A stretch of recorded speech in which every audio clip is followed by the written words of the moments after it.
Hello friends, कैसे हैं आप? ये जो आर्टिकल है आपका, ये इंडिया श्रीलंका रिलेशन पे है। तो इसके अलग अलग एंगल हैं। आपको पता है श्रीलंका हमारे नेबरहुड फर्स्ट पॉलिसी के अंदर आता है और हमारा बहुत पुराना एलाय भी रहा है।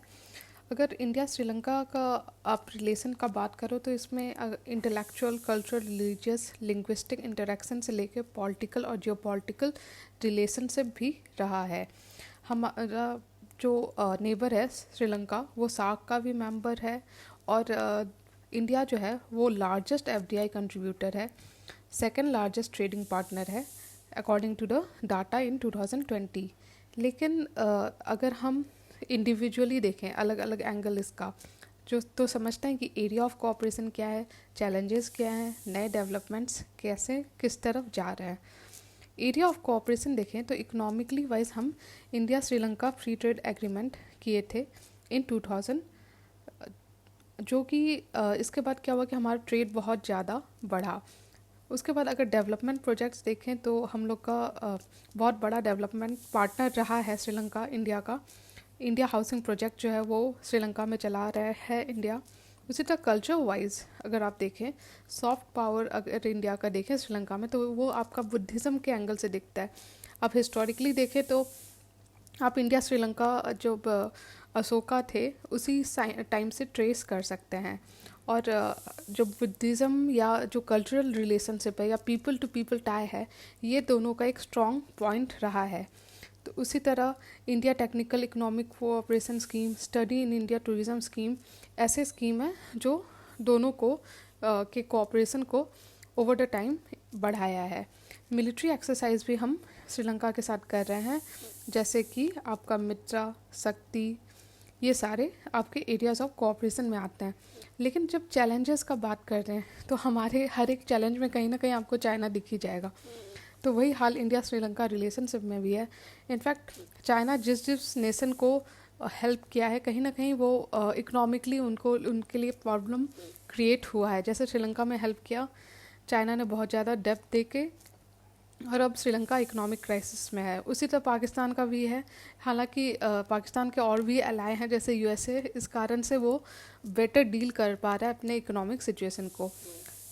चाइना का इन्फ्लुएंस जो है श्रीलंका में बहुत ज़्यादा देखा गया है ओवर द टाइम। जैसे कि हम्बन टोटा पोर्ट जो है वो श्रीलंका ने चाइना को लीज पे दे दिया है, जो कि इंडिया के लिए इन इंडियन ओशन एक स्ट्रैटेजिक चैलेंज है। दूसरा है कि ट्रस्ट डेफिसिट। देखिए, आप श्रीलंका में एक मेजर इशू है तमिलियंस का। एक बहुत बड़ा पॉपुलेशन है तमिल का। इनको कहीं ना कहीं जो 13th अमेंडमेंट था श्रीलंका का, श्रीलंकन कॉन्स्टिट्यूशन का, उसके थ्रू पावर डिवॉल्यूशन की बात की गई थी, जो कि नहीं किया गया। ये जो 13th अमेंडमेंट है अभी तक इसको इम्प्लीमेंट नहीं किया गया। तो इस कारण से इंडिया के साथ कहीं ना कहीं आपका ट्रस्ट डेफिसिट दिखता है।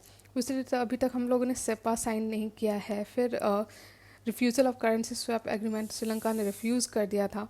उसी तरह एक और जो मेजर इशू दोनों के बीच में ओवर द टाइम दिख रहा है वो है फिशरमैन इशू। देखिए, हमारा मैरीटाइम नेबर है श्रीलंका, ठीक है, और दोनों की जो मैरीटाइम बाउंड्री है इंडिया और श्रीलंका की, वो एक दूसरे को क्रॉस करती है।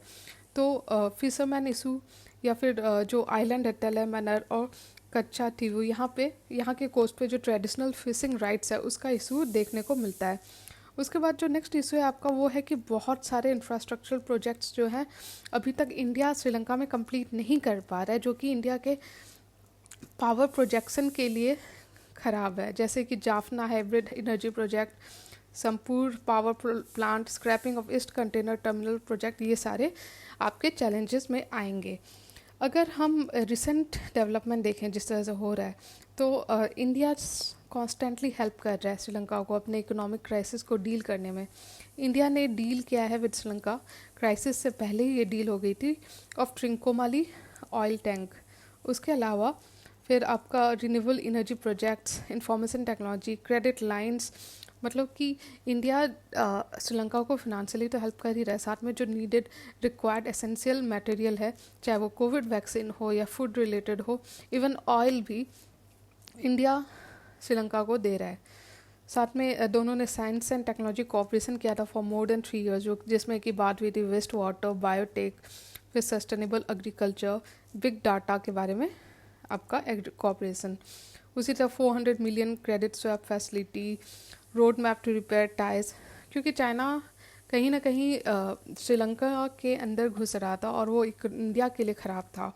लेकिन अब देखा गया कि श्रीलंका अपने इंडिया के साथ जो टाई है उसको भी मेंट करने की कोशिश कर रहा है।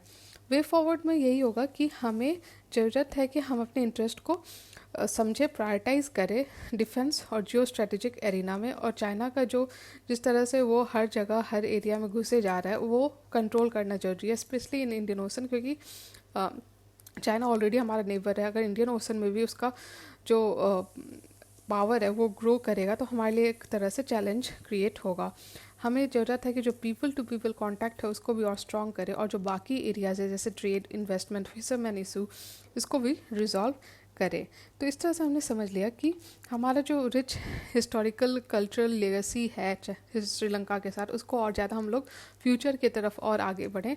और जब इंडियन ओशन रीजन में इंडिया जो है एक नेट प्रोवाइडर बनना चाहता है तो श्रीलंका भी उसका पार्ट है। तो इस तरह से ये तो हमने समझ लिया। अब श्रीलंका